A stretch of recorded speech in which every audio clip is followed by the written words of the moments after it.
Good morning, everyone. Welcome back. Here on the channel, we answer questions about Christianity, the Bible, and how to live biblically in an ever-changing world. Although today, we're going to do something a little different. The topic is going to be science versus faith, and I've asked my wife to be interviewed for this topic because she has a background in that, and I'll let her introduce herself. Hi, I'm Danielle. Really happy to be joining Blake on the show today. I am a math and science teacher, and my formal education is that I have a bachelor's of science in biology and secondary education. Some passion topics of mine would be biology, apologetics, and theology. So I'm really glad to be joining today. hmm I'm glad you're here too. So let's just get right into it. First question I have is when you hear science versus faith, what comes to your mind? And could you define what science is and what faith is? Yeah, yeah. This is a good place to start. So for me, science, when I hear that word just as a whole, including all the sciences, I would say generally it's the study of the natural world, whether that's something like chemistry and physics that we're not normally able to see, more so see the results of, or it's biology, where we're literally looking at life. Overall, science is the study of the natural world. And faith, I would say, is the study of things and belief in things that we are not able to see. Hmm. The Bible's pretty clear about faith is the certainty of things hoped for and not seen. So I think that these two do go well together because we can use what we can see in science to help us understand the things we cannot see in faith. Hmm. Yeah, well said. Couldn't have said it any better than myself.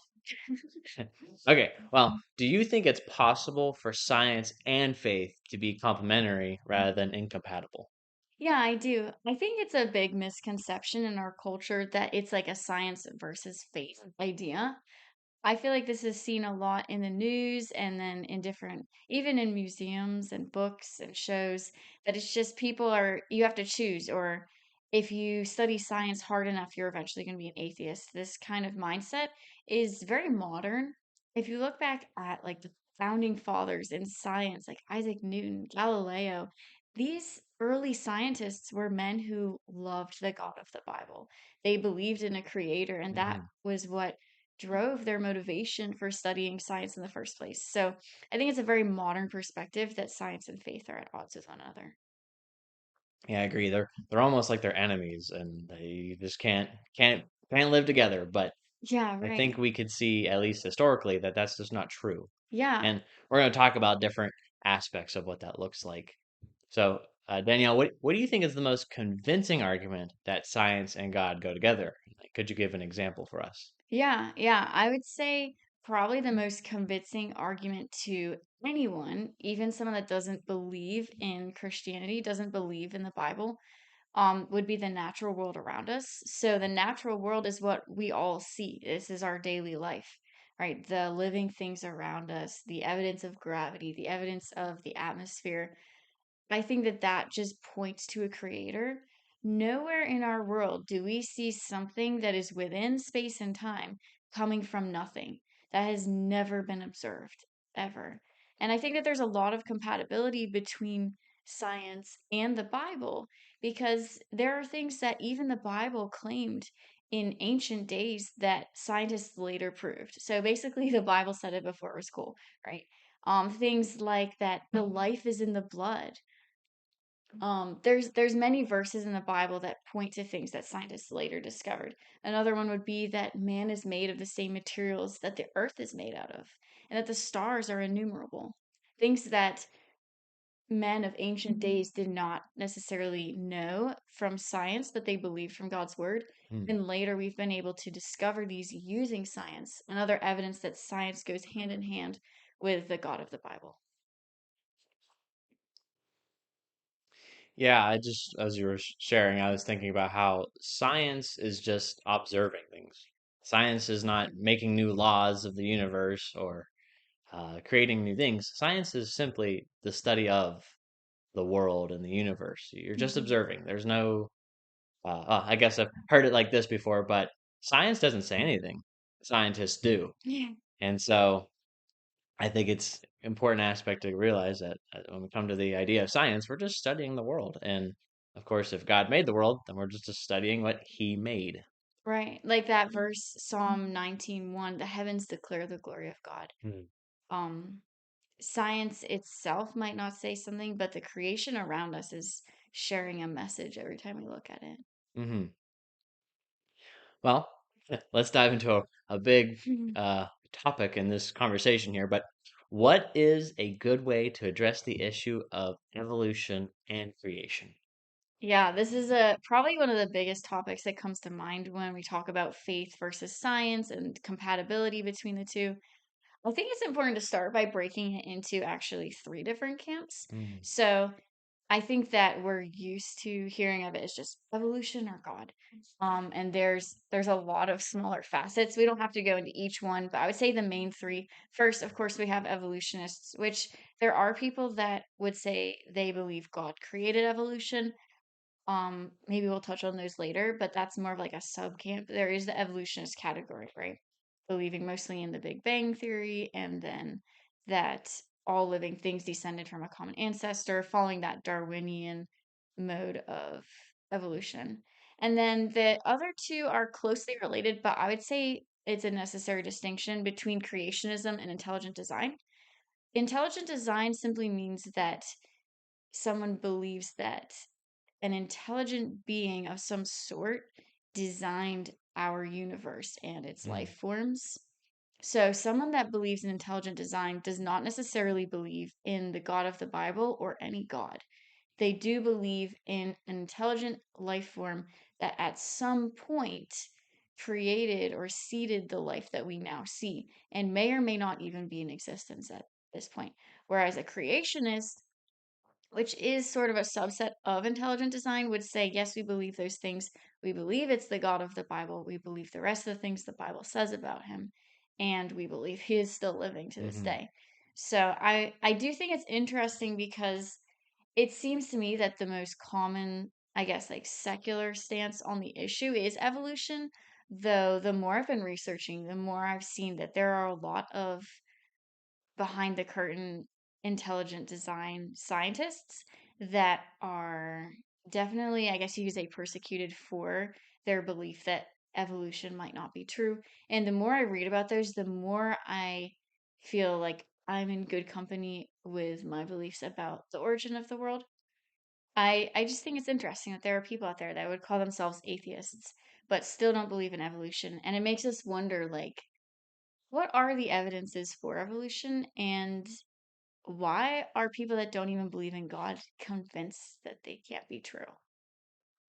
Yeah, that reminds me of a documentary that we watched where in the scientist world and professors, if you're not professing evolutionists and rather you lean on the intelligent design, that you actually just might lose your job. And Yeah. we've seen examples of that. And so there's some dogma involved with this for sure. But we want to focus on what evidence, we want to be, we want to observe the evidences. Which way do we lean? Where do we find grounded truth? And so we touched upon it a little bit, but is there more evidence to support the existence of God or of evolution? Can you give an example for us? Yeah, sure thing. Before we jump into that, I'll just say the documentary that Blake's referencing is Ben Stein's documentary movie called Expelled, No Intelligence Allowed. It's really great. Yeah, I think that would be worth checking out. We'll link that when we get to all the resources at the end of the video. But yeah, evidences for evolution or evidence for God, which one is lean? Yeah, I would say that there are some leading arguments on both sides, and I'd be happy to jump into some of those. Take it First away. one, oh, thanks. First one that comes to mind for me would be the second law of thermodynamics, also known as the law of entropy. This is one of them that I find most convincing for, like, I'm a young earth creationist. I'll just say that now. I find this one to be most convincing for that viewpoint.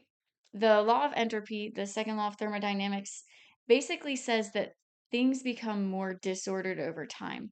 If you want to look at it from a technical standpoint, we're essentially saying that as energy is transferred and transferred and transferred again, it becomes less usable.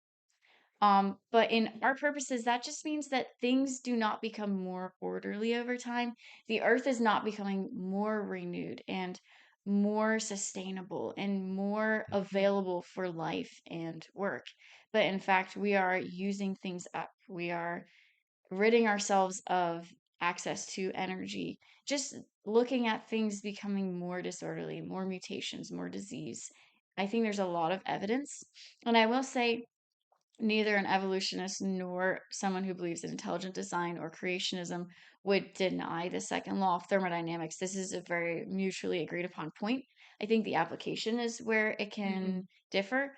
But one thing that goes along with the law of entropy that has helped me believe more in creationism is that scientists have actually done calculations about the magnetic pole between the sun and the earth, right? Because gravity, or more so the gravity between the two, um, gravity is between all objects. I think that Mm.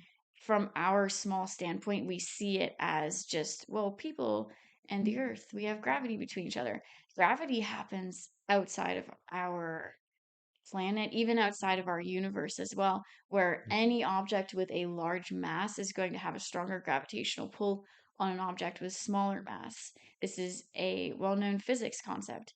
So the scientists have done this study and determined the pull between either the magnetism or the gravity of the sun and the earth. If you were to go back the 4.5 billion years ago that some evolutionists claim that's how old the Earth is, the force of that pull between the sun and the Earth would be too strong for us ever to have been in existence. Essentially, with how we know the pull to be today and how much it has declined in recent years, if we were to apply that same mathematical standard to 4.5 billion years ago, the Earth would have never had a chance to be like today. It Mm. would have been sucked right in, crushed by the sun, and never had that chance. So it's things like that that kind of point me to this idea of mathematically, I don't think our planet is that old. So I know that's maybe not an evidence exactly for God, but I do think it's an evidence against our current method of dating the universe. Mhm. Yeah, there's a few other things about that. I guess from a Christian standpoint, we can say as long as you believe the Bible and you interpret the entire book of Genesis historically, it you have all the evidence you need right there to believe in creationism. Mhm. I recognize not everyone watching this video necessarily would say they believe in that, so I do want to share some other apologetic evidences for either side even. Um, Going along with that Bible idea, though, science doesn't answer this question that we have as people of how did I get here? Whereas as a Christian person, I can find that answer in the Bible. Mm. And I take great comfort that my faith is able to answer the questions that science doesn't have a very concrete answer on. But there are ways that people try to answer that question of how did we get here? Where did life originate from? Some of you might be familiar with the Urey-Miller experiment. This was an experiment where some scientists got together seeking to recreate that kind of primordial soup, early atmospheric conditions of the Earth, how they predict it to be, these evolutionists. And they put a variety of gases and chemicals, and this is how we think it was. This is what was on the earth before any life form. And they put it under these conditions like temperature and pressures to see how it would perform. Would we get amino acids, which are the building blocks of proteins, to come from the experiment? Could this be evidence for something from nothing, essentially, ex nihilo? Um, the experiment did conclude in producing amino acids. And I think that that is where a lot of people take it and run with it. There are two main issues with this experiment from what I've studied. And I do find it very interesting that this experiment, to my knowledge, is still being taught in many secular institutions and public schools. When I was in college, I went to two different colleges, and one was a secular school, one was a Christian university. The secular one, I was taught that this was true and was not shown the evidences against it. So I do want to bring light to those things. The Urey Miller experiment that I'm talking about here, yes, it produced amino acids, but that is also a far cry from producing life. an amino acid is just the building block of a protein that doesn't even contain DNA. It's not a living thing in and of itself. Although it is a pretty big accomplishment to produce an amino acid, which is where this more compelling argument against it comes from. After performing the experiment and publishing their results, Urey and Miller, these two scientists, then shared that their calculations were inaccurate and the conditions they put that experiment under to synthesize life were actually not true to the predictions of the early atmospheric conditions, Hmm. and they had modified things in there so that it was more likely to produce. And it is actually not a good model of what evolutionists believe to be the early conditions that could have been the start of life. So, although they were able to get amino acids from it, that doesn't actually mean early atmospheric conditions on our planet would have produced those same things because it was so manipulated. And even then, even if you want to say, well, they manipulated it and they were able to do this and that, put all these things together, yeah, because they have a brain and they were able to put all of those elements together. I'm not one who believes that God created evolution, right? I think that he created us in the way his word says individually. But if you want to argue from that standpoint, even your Miller experiment, which was only able to produce amino acids and didn't even have it had more building blocks, you could say, than the early atmospheric conditions. Even that had a designer and it still didn't produce life. Mhm. So, I mean, what does that say about that experiment? I would say that's not a very valid experiment. Mhm. Can I jump in real quick? Yeah, yeah. That reminds me of another argument to consider onto the table, and that's consciousness. You know, uh, scientists, as we have been studying the human body, we don't know where consciousness comes from. It's not a part of your brain. It's abstract. It's out Mm-hmm. there, and that's an argument for the soul. Yeah. In fact, there's an experiment where they did, you had a conjoined twins. So basically, they shared one body but had two heads, and the two twins are able to actually look out each other's eyeballs and like do all kinds of crazy physical things. But the one twin could never know what the other twin is thinking. The conscience and the soul aspect is still there. And I was just thinking about that when you were Yeah. talking about the scientists who were able to produce this because they have a mind, and it's like, well, they have a conscience, and it's not something that you find in your brain. It's Yeah. you have been given a soul. And I think that's a good argument to show that there's more than just this natural world. Yeah. Yeah. Like we have a heart and we have a brain, but the mind can't be found in either one of those. Yeah. It's something separate from our physical body. Yeah. Remember? No, but thanks. I think we should maybe go into a couple other arguments for Let's do it. evolution because there are so many different evidences, and I'm not going to be able to touch on all of them. Yeah. I don't even know all of them, but some main ones come to mind. Another one, I think everybody saw this coming, but the fossil record, right? I mean, that's a very highly argued point, I would say, in support of evolution. And the radiometric dating or uranium dating and different ways that they determine the age of maybe the ground that an Hmm. animal skeleton was found in or fossil was found in. I have done a decent amount of research on the fossil record, and honestly, I'm not terribly impressed by it. One of the main things that kind of gets me on it is just it's so messy. I have a very hard time trusting it just because of some things that I've seen and heard that make me not want to trust other parts of it. But the main thing that I have an issue with the fossil record is that scientists are known to find fossils in the same layer of Earth as each other and then claim that one is a great distant ancestor of the other. So maybe in this one layer of Earth that they already have determined using their dating systems, this is however many years old, right? This layer of Earth. Let's dig into it and see what we find. They find two, let's say they find two fossils in the Earth, and one of them is a fossil of a already still existing species, and one of them is like, what is this? It looks like some hybrid animal.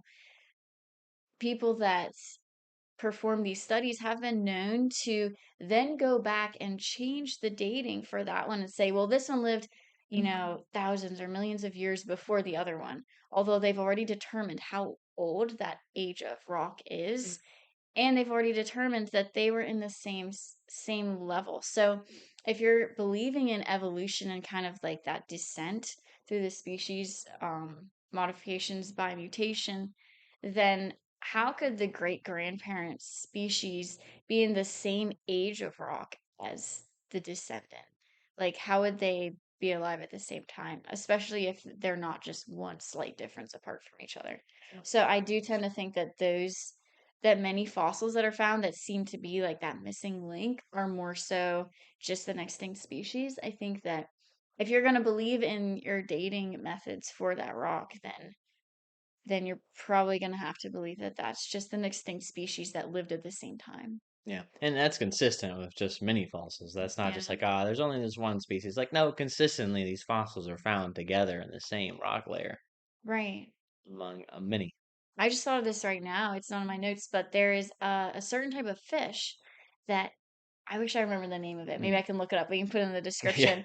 But this certain type of fish that people found fossils for, and they they were convinced that this must be like it lived on the edges of the waters, like the edges of the seas, and eventually like grew feet and climbed out of the water onto land and all these things about it, and now it's extinct, and there are all these stories about it.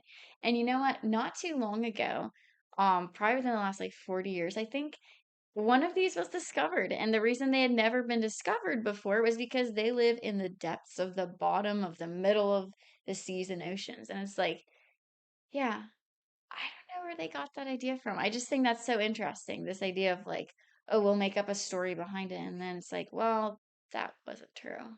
So I'm pretty skeptical with some things of the fossil record. Another one would be all the ape and human skeletons. I can think of a couple like Piltdown Man, Pecking Man, the Neanderthal, the even Lucy, like different skulls that were like, wow, this is like a hybrid person and ape or maybe another type of monkey. And so many of those are were later found to be either a hoax, like someone puts a jawbone of a orangutan in a human skeleton and then buries it for someone to find, like things like that, or just this was a short person, this was a child, this was someone with a disability, and that's why their bones look that way. There's been Mm. so many explanations for these different, I guess, people or some of them just being primates. I just think it's unfortunate that we don't hear a lot of this evidence against it, more so kind of taking and running with the ideas that support personal bias. Mm-hmm. Mm-hmm. Yeah. Keep Yeah. going? Keep going. All I don't have right. any other I thoughts on just that have one. a couple more for evidences. Let's see. One other one that's a main one I would say is vestigial structures. So this is the idea that in living things, whether it's people or others, there are body parts that no longer serve a purpose, and that this is evidence that that never got mutated out of the family tree. So kind of a very common example for people would be the appendix, right? And it's like maybe back when we were a different species, our intestines needed that appendix, the vermiform appendix that most people think of as a useless thing, right? And for many, many years throughout human history, the appendix was not considered to be useful in any way. I'm sure we all know someone that's had their appendix removed, and you can live without it. And that was cited as evidence that we evolved from something else that it used to be useful and it's no longer useful because of one or another mutation. Recent studies have shown that the appendix does serve a purpose, though, and I think it's interesting. It has some immune functions. Yes, you can live without it, but it does actually have an impact on your body, though it be a small one. And then another common example in people would be our tailbone, the coccyx, the lower part of the spinal column. And it was also presented kind of as this we evolved from something that had tails, right? It even is called a tailbone. And looking at it just at first is like, yeah, I don't know what that would be useful for, but there have been studies that show that it's a important attachment point for different muscles in our pelvic area and in our upper legs. So Mm-hmm. I do think that that points to a designer. It's like just because we don't understand it, like why would we assume that we can understand everything about the world? I think that's also a very modern view that we are capable of understanding everything that ever was. I don't think people have thought that way for all of human history. I think that the more intelligent we get and the more modern technologies we have, we kind of get this pride as a human race that we are capable of understanding everything. And I think that it's great to have that aspiration, but not to assume that we are the chief intellect in our world. Hmm. Yeah. I think that reminds me of a book I'm reading, and you guys probably know him from Duck Dynasty, but Jace Robinson, Yeah. he quoted this, or I don't know if he quoted this, maybe it was someone else, I don't know, but it was in one of the Duck Dynasty books I'm reading. Yes, I like Duck Dynasty. But he said that if we grow up in a city, in a man-made place, of course we're gonna naturally think we were man-made or an accident. But if you grow up in, let's say, the farm or in the country, in the woods, it's much easier and naturally to believe that maybe we were made by something more. Yeah. And I think that's interesting because I don't know, when I drive around and see how much human society has affected the environment, it's like, wow, we are making a man-made world, Hmm. but the natural world is not man-made. It is absent of that, and it points me to a creator. And I thought that was part Yeah. of it too. But I was also thinking too with the appendix and tailbone. I know evolution says like it takes a long time for things to evolve or disappear, but I was just thinking to myself, I'm like, there are billions of people on Earth, and we all naturally are born with tailbones and appendix. Like that is just across the board. Yeah. So like, and we don't see anywhere where some group of people are starting to mutate and not have that. It's like, no, there's billions, how many billions people on the Earth, and we all still have an appendix, and we all still have a tailbone. Right. Yeah, that actually reminds me of something about mutations too, that um if you think of a mutation, like I'm not saying there's none because there's a few, but like if you can think of everybody think of a mutation right now, like okay, was it is it a good mutation? Right? Like most of our known Yeah. mutations are bad or neutral. Right? I can think of a couple, like people originally it seems that were lactose intolerant and now there's a mutation that you can tolerate Milk. milk from other mammals. Cool. It's kind of hard to think of good mutations though. Like generally speaking, of the known mutations, especially if you work in the medical field, I'm sure you know this, known mutations are usually either neutral or bad. So it's kind of just a wild thought to think that we came from an amino acid that was under a great amount of pressure and chemical gas. Like how have that many good mutations to get to that point? It just seems unbelievable to me. Like for me, I think it's easier to believe in God than to believe that. Like we just don't Yeah. see evidence for that. And there is evidence for God. But like even if you don't see the evidence for God, do you see evidence for evolution either? Like it just seems too unbelievable to me. Yeah. The I would just throw in there like if you believe in evolution and you don't believe in God, like you have more faith than me. Yeah. Because I think it's much easier to believe that God created things. I think the evidence leans that way, and I think the evidence for evolution is a lot less, and it requires more faith. Yeah. I had a pastor as a kid, like when I was growing up, he would always say this quote. He said, if you believe in evolution, everything's a miracle. It's a cat, it's a miracle. It's a dog, it's a miracle. It's a plant, wow, it's a miracle.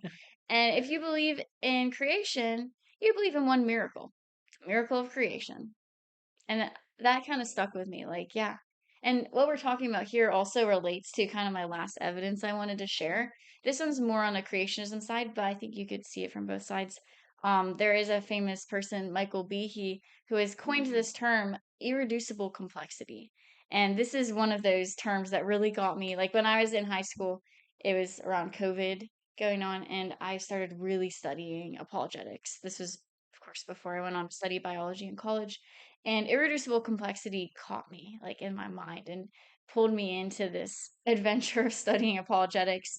And essentially this means that like if everything in our life in our bodies was a mutation from something before, at what point at what point was it functional and what point was it not? Like let's think about our eyes, right? We have so many parts in the eye. We have the lens, we have the optic nerve, we have the retina, we have the iris, we have the pupil, we have so many different parts. We could get into all of them. I like studying eyes.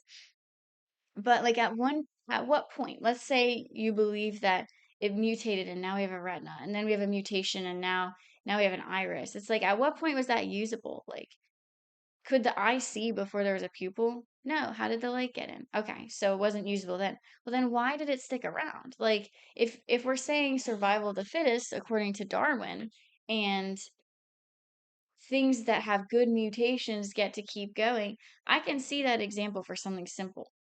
I can't see that example for something complex. And our bodies are made up of very complex things. Like that eye example, like really, at what point? Like if say the first mutation for an eye was like just the retina, why would that species reproduce and pass on that trait above others and now everything has a retina? Like that doesn't even make sense. Wouldn't the thing that was just normally formed be the one to reproduce and following the survival of the fittest? What about the thing that has the whole entire eye up to this point except for the lens? How would it focus? How would it even see? Like that doesn't make sense. You reach a point. That's what Michael B. He means by irreducible complexity. You reach a point going backwards of like it wasn't even an eye at this point. And so, if it wasn't a useful mutation, then that doesn't stand with Darwin's theory of evolution, survival of the fittest. The strongest things go on to reproduce, and those are the traits that kind of leave the legacy. Um, just think about maybe our circulatory system, right? What creature had a heart but no blood vessels? Like, why would that creature be the one to reproduce? And then later we evolved into having veins. Well, what about arteries? Like, how did the blood get to the veins? Maybe we had arteries first. How did the blood get back? It would die instantly. Like, there's just things in our world and in our bodies that, if we do that backwards math, like, at what point I just don't see a Yeah, connection there. That doesn't make sense to me. But yeah, I think that's most of the evidences I'm going to go into today. it's fair. Well, you were talking to me before we started about this. Where does Darwinian evolution take us? Like, where Oh, does that lead yeah. us? Would you share that with us with the crew? Yeah, yeah. So the documentary that you mentioned before, Blake, the Expelled, No Intelligence Allowed by Ben Stein, really does a great job going to this. And I recommend that as a resource. I think everyone should watch that and just kind of see for themselves. Don't take my word for it. Like, see what science says for itself, right? But in that documentary, they do a great job presenting, like, if you take Darwinian evolution to its fullest extent, where does that lead us? And honestly, it seems to lead us to Nazism and Hitler because survival of the fittest means that people do not have the value that even in our society we see them as having, right? You could be an atheist, and most atheists, I would say, still recognize human life as having inherent value. Yeah, I think that it's a logical conclusion that Darwinian evolution, taken to its fullest extent, would lead to what Hitler tried to do with the Nazis. I think that Hitler would think he was doing the right thing, survival of the fittest. Let's have a utopia, right? Even like the tragic killing and torment of people with disabilities, of like, we don't want them reproducing because natural Yeah. selection says we don't want their offspring. Like, that is something that I would say most atheists wouldn't agree with. And my question is, like, where do you draw the line with Darwinian evolution? How can you say, like, when did people start having value? Hmm. And is our species the most valuable? Like, are we going to continue to evolve and then, like, then this type of person isn't valued? Like, I just wonder, where does the line get drawn? Or are we just animals? And if we're just animals, then that just brings back that idea of the conscience and the mind. And there's a lot of muddiness in that topic. Yeah. Do you remember Darwin's quote about the sheep and how? Oh, yeah. Do you remember how it goes? Yeah, this is from that documentary. I think maybe you're referencing how any any good farmer is not going to allow his disabled animal to mate and basically bring down the rest of the flock. And that is very acceptable in farming. But when we start to apply that to people, when we start getting into eugenics, it's messy. And Hmm. I think we know deep down that's wrong. So it's kind of like, why do we know that? It leads into that deeper question of morals.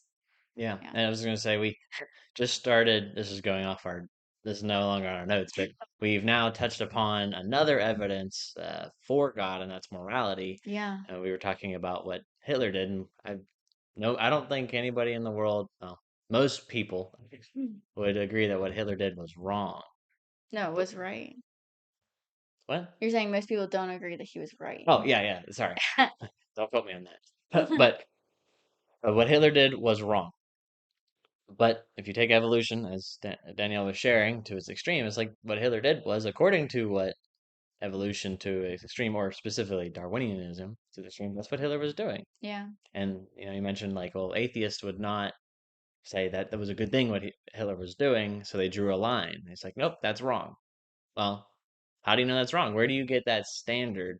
Because if you fall in the belief that we came from nothing, and all this was made through evolution and so on and so forth, why is there a moral standard? Why is murder wrong? Mm. And it's such a, I don't know, for me, the argument, you can't, if you hold to the side that there is no God, we're all just particles. We're all just nothing. We're all going to be dust. We're all animals. And there's no morality. But yet we know killing somebody is wrong.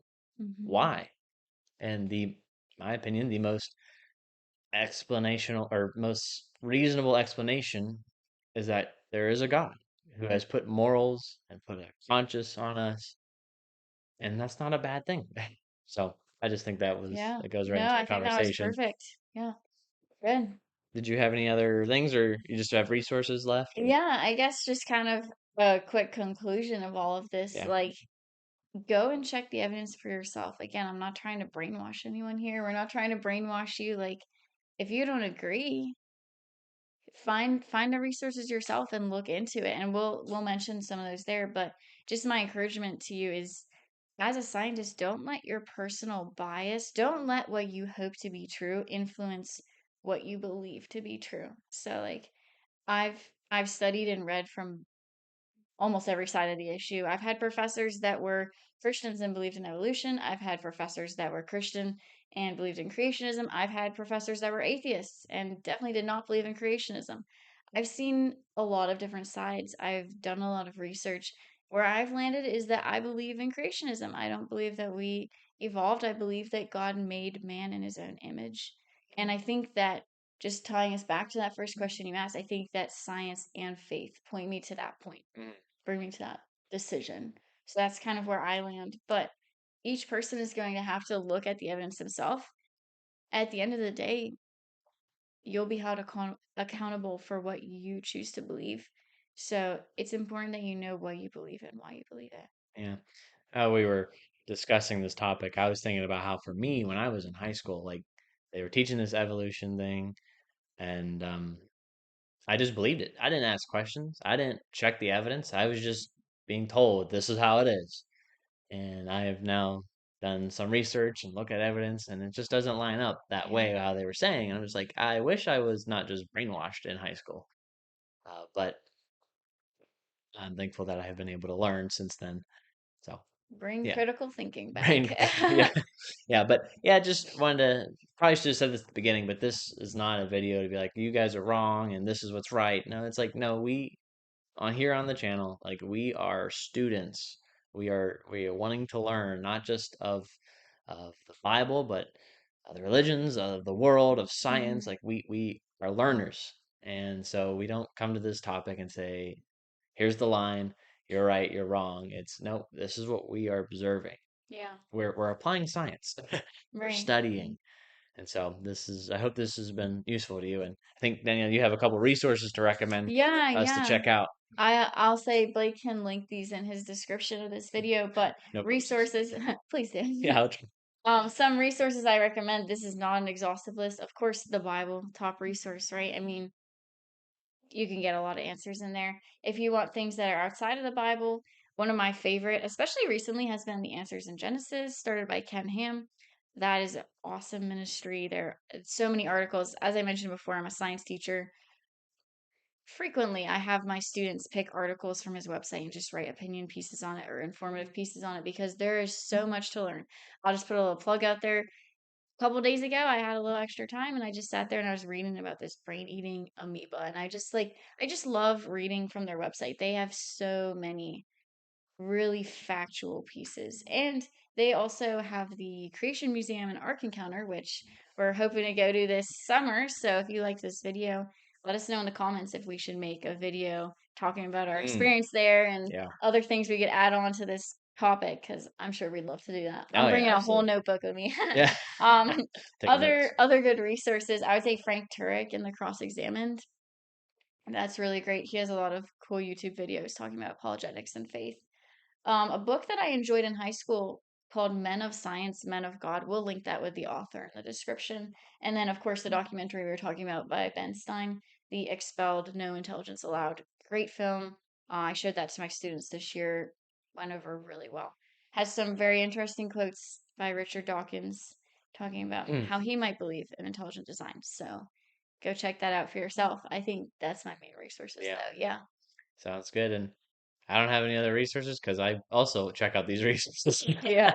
Yeah, that's true. So, well, thank you for tuning in today. I hope you have found this helpful. I hope this has created some conversations for you to have, maybe with yourself, with your family or friends or coworkers.